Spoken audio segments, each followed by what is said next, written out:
Okay, well, it's my great pleasure to introduce Evaghn, DeSouza and Goff. They are the kind of most important part of our national network and collaborative outreach team, and they're going to talk a little bit about some of the work that they've been doing about developing learning resources that don't carry credit at the moment. Okay, so I'll hand over to you guys. So good afternoon, everybody. Thank you for coming. If you want to follow the slides, because I think some of them are quite small, you might not be able to see from at the back. It should be at the back of your packs. So what we're going to do today is essentially talk to you about informal learning resources, which we are delivering as part of the NNCO project. So what I'm going to do is I'm going to give you a bit of a background about the project and how it's been set up and why. And then Jen's going to talk more about the evaluation of the specific learning resources that we're building. So just to start with the background, we've got something here in the Open University called the Social Partnership Network. And I won't read the vision, but it's out there for you. And what it is essentially is the Open University and 9 other organisations who have all come together to try and create a more diverse HE sector. There's three criteria that we have for all partners within the network, and this is that they have national scale of reach, a strong commitment to widening participation, and a strong focus on our learners. So what the project, the National Network of Collaborative Outreach actually is, it's an enhancement of the partnership network. So we've got an existing network, and this project aims to enhance this network by creating a series of learning resources to help engage target audiences of our members in the network. So we've done this in 3 ways. This presentation will focus on mainly the courses, which is Strand 2, and the evaluation, which is Strand 3. But I'll talk a bit about the whole project. So the first one is the development of an online website. What we're doing as part of the project is we're trying to simplify the non-traditional routes to and through higher education for adults. So what we're doing with this website is we're building it to basically highlight those routes and try and simplify that world, which is quite complex, the adult world of education. What we're also doing is we're building 6 free online courses, which I'll talk more about as the presentation goes on. And within the first 2 strands, we've got tracking and monitoring mechanisms, which is Jen's baby really, and she'll talk to you about that when she comes up really. So the characteristics of our courses, I'm just giving you some information here. They're similar to the box, but they're different in their own way, and I'll explain how. They're 15 hours of learning with small bite-sized sections. So what we did was when we created them, we spoke with our partners in the network, and they said that their learners are more interested in actually having smaller sections of learning, but still receiving some sort of recognition for them. So what we've done is we've split the course into sections and then given each badge a section, and they're flexible. So there's no presentation as such. The students or the learners, can join it as and when they feel that they need to, and they can dip in and out as and when they need to. We've also got a mix of new and existing OERs. So what we've done there is we've worked with the partners in the network and the Open University to make sure that we use content that we've already got amongst ourselves, and where there's gaps, create the new content. And that's the next point, being co-authored by the OU and our SPN partners, and they're going to be freely accessible via Open LearnWorks. So the next slide is about the target audiences. These are the 6 courses that we're doing. So essentially we've got one for teaching assistants and low-paid unqualified school staff. We've gone for healthcare assistants. We've got a generic one which is aimed at planning your career, and that's basically looking at where you are now and where you want to be and establishing what you need to do to get there. We've got a social care course which is called Caring for Adults. We've got one called Starting Your Own Business, and that's for people who are either have an idea and want to start their own business or are currently doing it but not doing it correctly. So what we've done here is we've tried to make the courses really accessible to whoever wants to do them, but at the same time try and recognize that people may have done this stuff before. So say for example, we've got healthcare assistants. If you're not a healthcare assistant, you can still do the course, but if you are one, it takes recognition of what you've done and helps you build on that. And the last one, is taking part in the voluntary sector, and that's for people who are interested in voluntary sector work. I think that's me, as it is. Hello everyone. So I'm going to tell you a little bit about the evaluation plans for this project then. So as Evaghn described, the overall evaluation framework needs to explore the social partnerships network in terms of the three-part strands of activity. Now those strands of activity include the website, the courses which we're focusing on today, and also the social partnership network itself as to whether the NNCO project has brought about any added value. So for the purposes of this presentation, I'll tell you a bit about the courses. We first considered the research questions we'd like to answer through evaluation, and these are detailed on the slide. So the first of these is how popular are the courses? This is a key question of interest for any course, as it can be taken as a measure of impact. And we can also use this to see how well our partners are promoting the materials themselves. Who are the courses reaching? So we're aiming these courses at those who are unemployed, or those working low-paid or unqualified roles, particularly those that have no prior experience of higher education. How are the courses being used? So these courses are designed to be accessed flexibly, as Evaghn has told you. Learners are welcome to study chunks on their own, collect badges separately, and we're therefore interested in whether they study the course in its entirety or whether they choose to dip in and out and do it in a different order. Do those accessing the courses move on to further learning? So the HEFCE funding for this project is targeted primarily towards getting learners into higher education. However, we realise that adults will not necessarily follow these traditional routes. They may be inspired to look into further CPD through their employers, to upskill for a career change, to join FE, apprenticeships or other vocational routes. So we want to capture whether these courses have inspired any form of learning as a result of attending them online. Do learners demonstrate any change in motivation or confidence towards learning? So we're interested in seeing whether the courses have contributed to the development of soft skills required for further learning. As a measure of this, we're looking at self-regulated learning and how prepared they feel now to take on further study or further learning. Lastly, we're going to ask, are the resources relevant and fit for purpose? This is a key question that any course evaluation should consider to ensure that the courses remain relevant and have an impact. So, this is our approach to evaluation. Obviously, we're still developing the resources at the moment, so this is just the plans. So where possible, we are going to use information about learners' uses of resources will be obtained through analytics and through the Open Learn Works data, which is the source on which they'll be hosted. This data can provide information towards a number of the initial research questions. So through looking at analytics and Open Learn Works, we can consider the popularity of the course. So we can see the number of hits we've had to the course and the number of those who have been enrolled on the courses. We'll also be able to look at the number who received badges and statements of participation. Now in terms of these courses, you can collect badges as you go along. If you collect the full set of badges, you'll be able to download the statement of participation. So that would be sort of the measure of someone having completed the full course. We can find out how the courses are being used by looking at analytics, such as peaks in activity, and whether these correspond to promotional activity. And we can also look at whether particular sections or badges have been more popular, so if they've been downloading specific sections of the courses, and we can ask them questions as to why this one was more interesting. We can also use analytics to consider whether learners move on to any Open University related learning sites afterwards. So using analytics, we'll be able to see if after leaving this course, they straight away click onto Open University sites. For example, Open Learn Works, Open University courses, or request a prospectus. At the moment, it's more difficult to track whether they go out from that, but that's an intention we're hoping to embed in the analytics to see if they go on to further sites as a result. We'll be having an evaluation at the end of course, and this we'll use to answer questions we can't see through the analytics. So it will particularly focus on questions that tap into how the course was used, for example, and where the learners wanted to go after accessing the courses. It will also ask learners who the learners are in terms of the demographic data.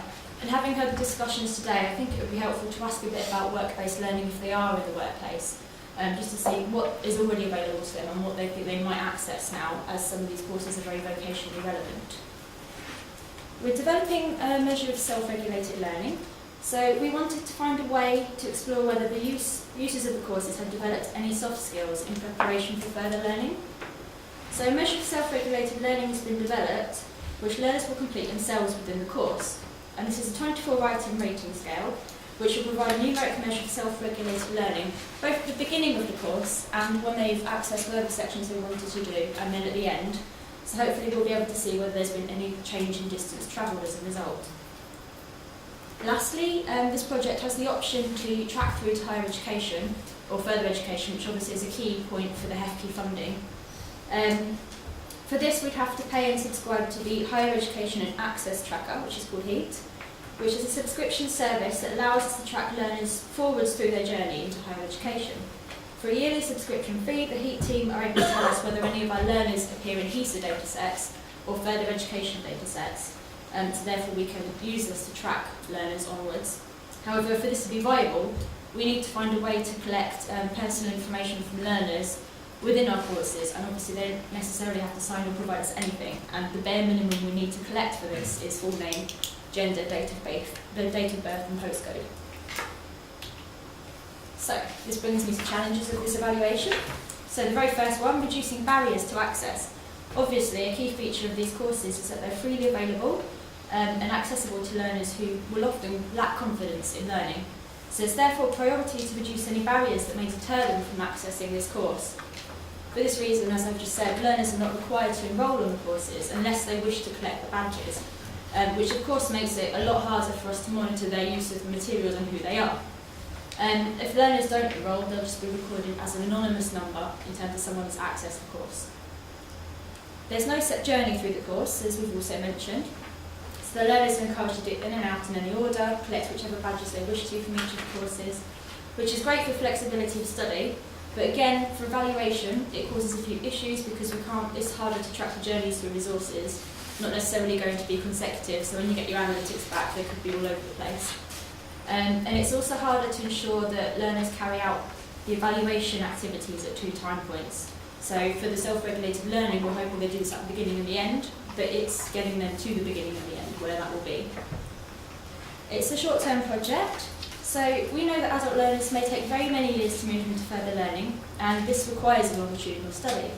However, funding is only for a short-term project until December of this year.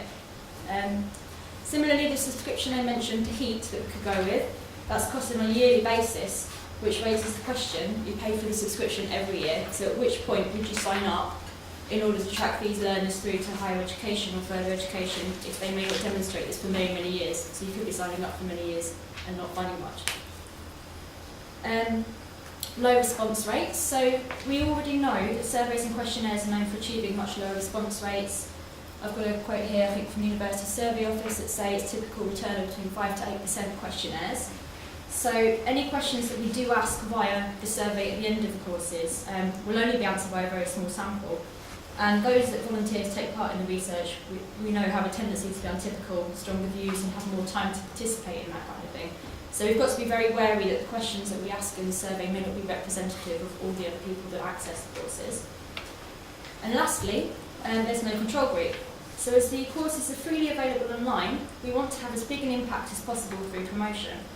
We cannot ethically withhold access to a controlled comparison sample who don't use the resources, because again, it could be many, many years that it takes somebody to move into higher education, further education, wherever they go, to track on the HEAT data sets, and therefore it's a long time to not let somebody use a potentially really helpful resource.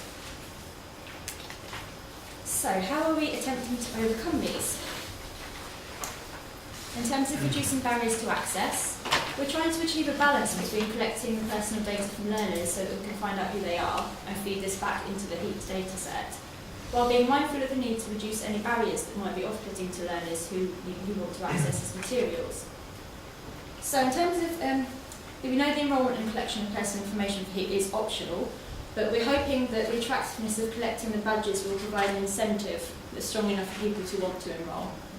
We're also hoping that the Open University branding, which sits alongside the courses, will kind of promote some confidence in sharing the data, because the Open University already does ask you to provide certain information when you sign up to courses and things. We'll be exploring whether learners are willing to provide this in pilot, so when we're piloting the courses in March we'll have a greater idea as to whether this has been successful or not. How are we getting around there not being a set journey that learners take through the course? So through the design of the course, learners are encouraged to begin the course at the introduction, and we're kind of hand-holding them through to the final taking your learning further section. So depending on whatever they do in between, at the end of each section there is the option to say, I finished now, I now want to learn about my next steps. So hopefully we've got that journey sort of already embedded. And the pre and post measures of self-regulated learning we're going to situate at the beginning and the end sections that most learners hopefully will therefore have the opportunity to take part in and attend.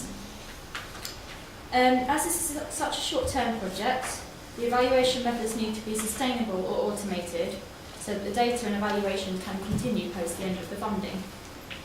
So in terms of that, we're hoping to use sustainable data collection means wherever possible, including things like SurveyMonkey and OpenLearnWorks questionnaires that are already inbuilt in the system, so the data is hosted centrally and can be downloaded as and when needed.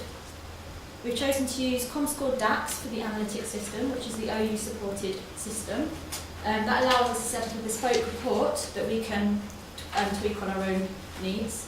And that can be automatically emailed on a monthly basis, so someone can pick it up and say, yes, that's the findings for this month. Through the final survey, as long as we get enough people to answer, we'll hopefully request follow-up details from anyone who's willing to share that.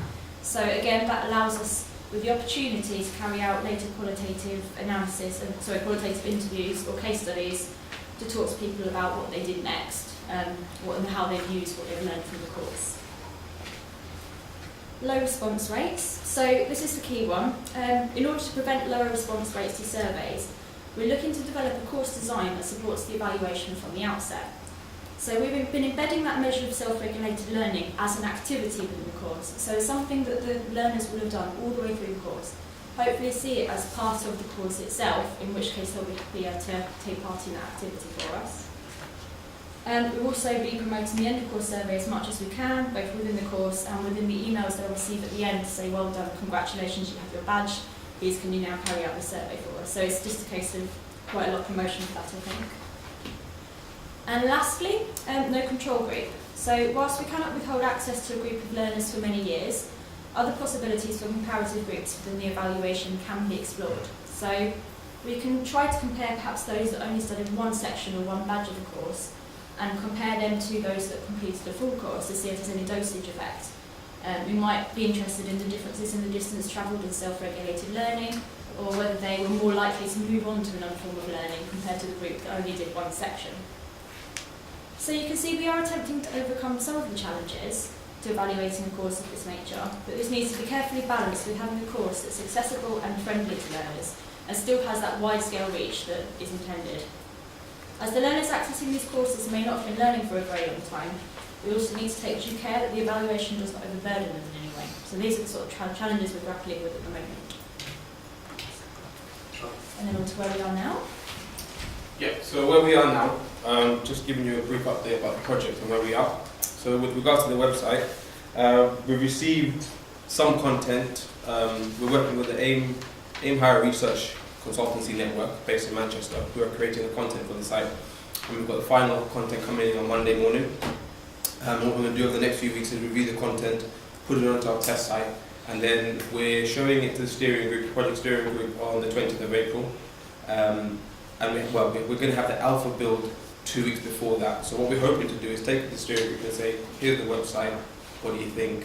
And hopefully they'll say it's brilliant. Liz chairs the steering group, sorry. Yeah, so that's where we are currently, and then we'll take the feedback from the steering group and incorporate it into the beta build, which we'll have ready by the end of July. Then with regards to the courses, what we've done is we stagger it as to not burden ourselves with the roles, as well as LTS, who's helping us to develop the courses. So the first two courses are kind of thereabouts at the moment. We're in the final review stage for these courses, and they will be piloted in early March. The next two are currently being handed over to LTS, and then they'll go through piloting as well. And then the final two are the last ones, which we're still sourcing and creating content for. So what we're aiming for is for all the resources to be available by the end of July, and we plan to have a strong promotion push on all resources in September.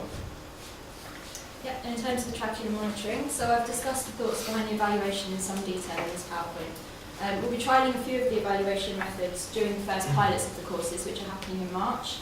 So we'll be piloting the self-regulated learning measure to see if people actually use that and what kind of data is coming back from that. And we'll also be piloting whether learners are happy to provide us with the personal information at the beginning, which will then be able to judge whether we can move on to the heat tracking system. So once the first few courses have been put through pilot, we can start setting up the analytic reports and seeing what data we can retrieve from the courses and how realistic that will be. The evaluation strand also considers the creation of the NNCO website, so I'll also be working with the IET team to develop analytics and reporting surveys that will be able to evaluate that website itself. Again, there will be no facility on the website to collect personal information, so it will be quite anonymous data collection, unfortunately, but we're working around that at the moment. That's pretty much where we are at the moment, at a very early stage for evaluation, with the development of the courses. They're in full swing. So yeah, please do let us know if you have any questions, and thank you for listening. Thank you.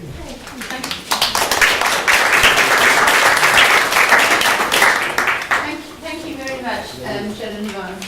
I have to confess that what was running through my head just then was something that I heard on farming today. I don't know that many people know that there are 2 6 a.m.s in the day, but 6 o'clocks in the day. But farming today is on about 4:45 in the morning. So I think it was yesterday they were talking about tracking of slugs. And how and inserting tracking devices into slugs so that you can see where they go. And I kind of just was talking about the difficulties of slugs following these surveys. I was thinking, perhaps you could just insert some slug tracking devices. Apparently there's a high risk of the slugs expiring while the tracking device is going in.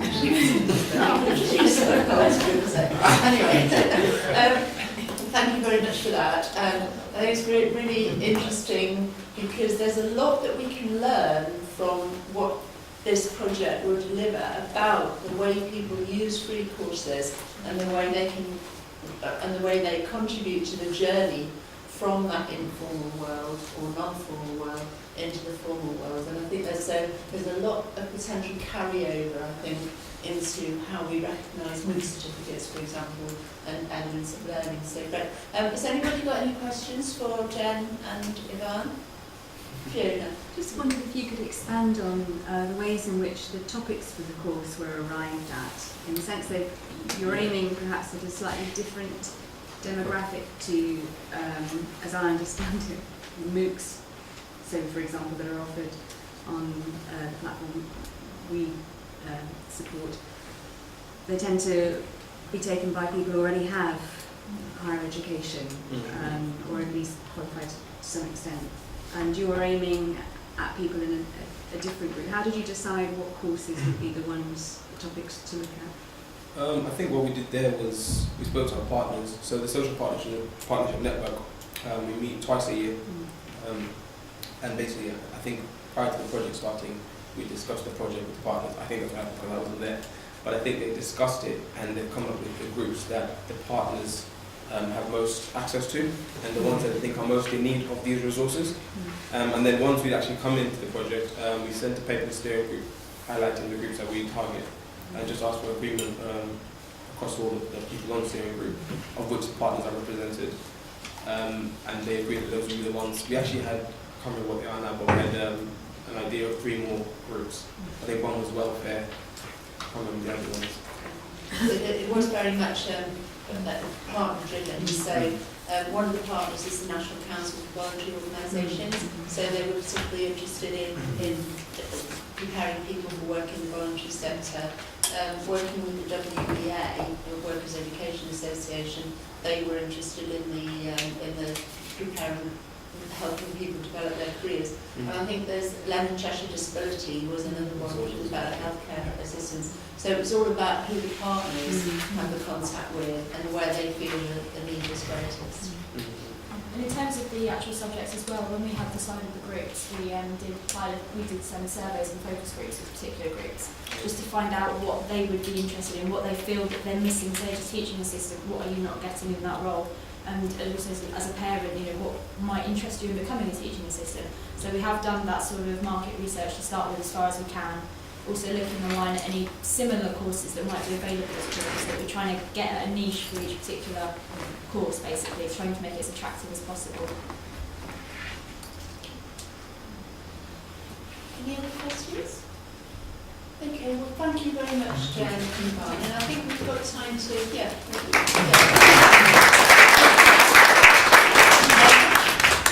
Okay.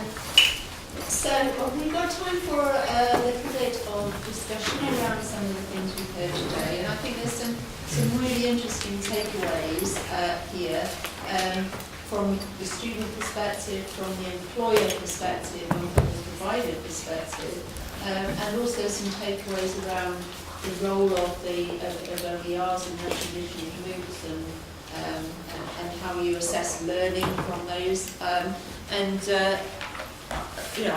got so much out of it, particularly question about how the apprenticeship levy will impact on all this area, and how we can get students to value what they've achieved already, to kind of turn that around from seeing themselves as having failed to seeing it as being a success.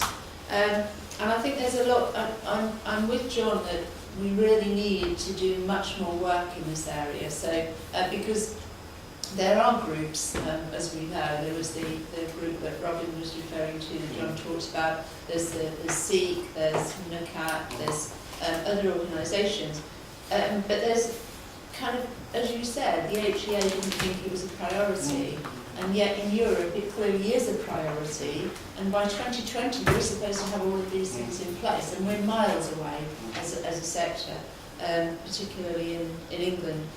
So there's more to do.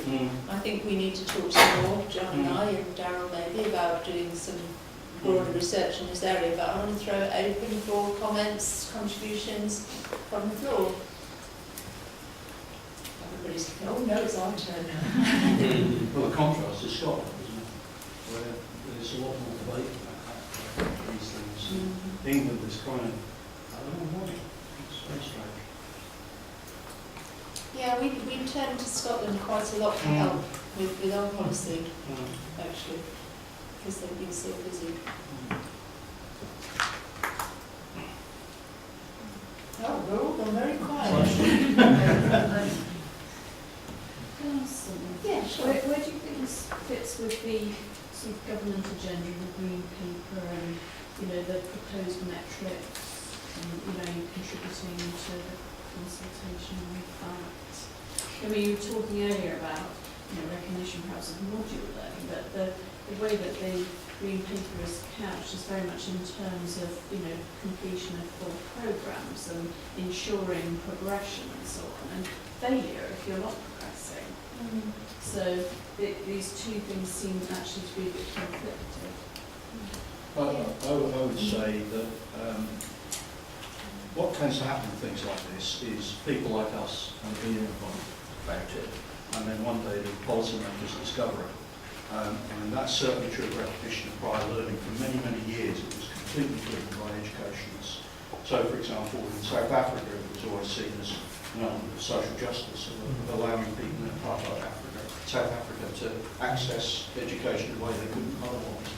And then, lo and behold, UNESCO discovered it, and then the European Union discovered it, the OECD discovered it, because the agenda has moved on slightly and they'll discover it. I think our job is to keep beavering away, and one day they'll come to us, because I think you're absolutely right, the green paper is a million miles away from this. It's talking about different things, it has a different perspective, doesn't it? One day they'll get it. Now, I think the most disgraceful thing about the Green Paper and TEC generally, to relate to John's point, is the fact that it does not once mention part-time learning in HE. And when you think about the knowledge economy and the way in which people are going to be having different careers across different parts of their lives, it's actually quite incredible that it doesn't mention it once. And in that respect, I think it reflects the background, dare I say it, of the people who wrote it in the first place and conceived the idea. One thing it does mention, of course, is degree apprenticeships. And that's really interesting. And given the amount of funding that all of a sudden, the first time since the employer engagement project years ago, that's been shoveled in the direction of HE, that's going to be the interesting area, I suspect, in the future that will impact on this. Yeah, I think quite a significant number of the 600 or so responses that they got to the Green Paper highlighted the fact that there was no mention of part-time students. Not made any difference. Yeah. Okay. Just to mention to colleagues here that for those of you who are interested in the European dimension that's been discussed, Our latest edition of our Journal of Widening Participation and Lifelong Learning has a couple of articles from Germany which make reference to the ideas that we've spoken about today. Big debate in Germany. Yeah. Very big debate. Yeah, we've got 2 articles if people were interested to look at those. It's actually a big debate across it, because we think we're bad, actually the rest of Europe is worse. But the irony is, John, I mean, we've just been doing a sort of a Tempus EU project at Chester with Danube University into APEL and APEL practices as we would understand them in Russian HE, because of course it doesn't go on in Russian HE. But the irony is, when you look at the UK, there's not nearly as much of it going on here as you might think either. No. Yeah, but I mean, our partners aren't doing it either. No, they're not. That's the other irony. They're supposed to be teaching the Russians how to do Yeah. it, but they don't do it. It's almost the blind leading the blind in that respect.